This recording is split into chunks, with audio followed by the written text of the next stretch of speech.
L'étang de Berre est la plus grande lagune salée de France et l'une des plus grandes lagunes européennes. Mais derrière ses allures paradisiaques et ses paysages semblables au bord de mer et à la côte méditerranéenne, l'étang de Berre a été pendant longtemps pollué et continue aujourd'hui de subir des menaces. Avec le développement industriel de ses rives au cours du XXe siècle, l'étang de Berre a fait l'objet de nombreuses pollutions qui ont affecté son état écologique. En effet, les industries, notamment pétrochimiques, installées autour de l'étang, rejetaient leurs déchets en quantité très importante.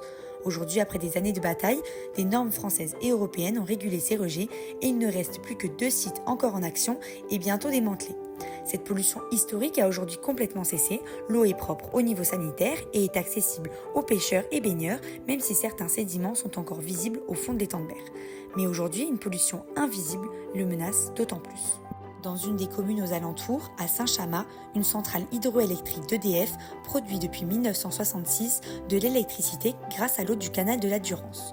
Une production d'électricité pourtant peu polluante, mais qui pose des problèmes au niveau écologique. Il y a une centrale hydroélectrique qui apporte de l'eau douce. Donc ça apporte autant d'eau, un volume d'eau équivalent au volume de l'étang en eau douce. Et du coup ça crée en fait des déséquilibres écologiques. Et donc on a négocié avec EDF pour qu'ils ne rejettent dans l'étang de Berre qu'en hiver, pour voir si justement en arrêtant de rejeter à partir du mois d'avril, est-ce que ça justement ça va permettre à l'écosystème d'aller mieux. Et là le but en fait c'est d'avoir long terme, donc c'est-à-dire sur plusieurs années, voir comment évolue l'écosystème. Donc est-ce qu'au fur et à mesure des années, la transparence va de mieux en mieux. L'oxygène aussi, qui est une donnée importante, parce qu'il y a souvent des anoxies dans les étangs de Berre. C'est un grand enjeu parce que c'est quand même de l'hydroélectricité. C'est quand même une ressource énergétique intéressante. C'est un peu fou de se dire qu'effectivement, c'est des rejets d'eau douce qui vont pour nous constituer une pollution et mettre en péril un écosystème. Ces phénomènes sont problématiques. La stratification signifie que les eaux ne se mélangent pas, un peu comme l'huile et l'eau. Ainsi, l'eau de mer, plus dense, plonge dans le fond de l'étang et l'eau douce reste à la surface. Comme l'eau ne se mélange pas, l'oxygène reste bloqué dans la partie supérieure et ne va pas dans le fond. Il y a aussi une eutrophisation qui s'est créée, donc une trop grande quantité de nutriments due à l'industrie qui reste dans le fond. Il favorise l'augmentation des algues et du plancton qui consomment l'intégralité de l'oxygène disponible et empêche les autres organismes vivants, comme les huîtres ou les moules, de se nourrir. C'est ce qu'on appelle l'anoxie, donc l'absence totale d'oxygène. Alors, le 3 juillet 2019, EDF a subi une plainte de la part du GIPREB. C'est un syndicat pour la réhabilitation de l'étang de Berre qui regroupe les communes voisines, la région et le département et qui a pour but d'améliorer la connaissance de l'étang de Berre par les études et un suivi écologique.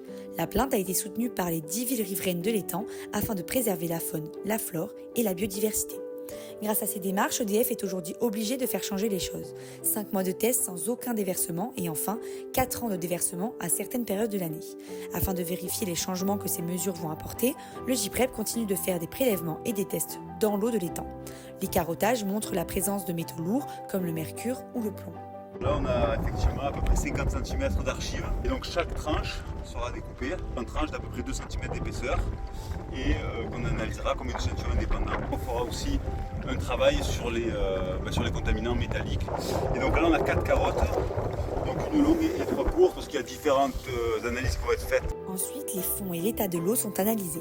Ainsi, ils peuvent suivre l'évolution de nombreuses espèces qui vivent autour et dans l'eau, par exemple les flamants roses, les barres, dorades ou anguilles.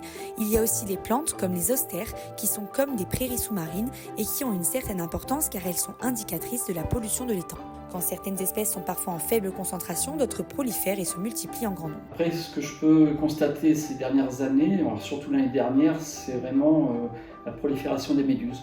Quantité incroyable. Ces phénomènes n'ont pas d'explication, mais les changements climatiques, la canicule et la présence du Mistral peuvent jouer sur l'état de l'eau. Afin de mettre en avant cet espace naturel, plusieurs associations se manifestent.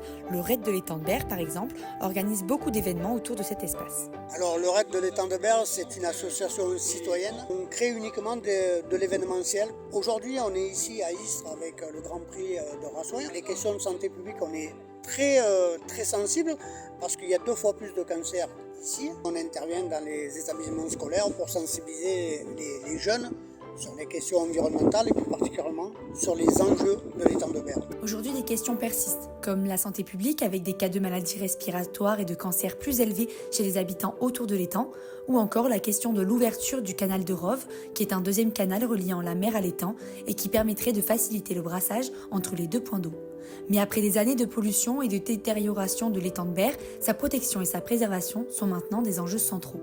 Les habitants apprennent à se réapproprier l'espace au même titre que la faune et la flore. L'objectif est de rendre à la nature ce qui lui revient de droit.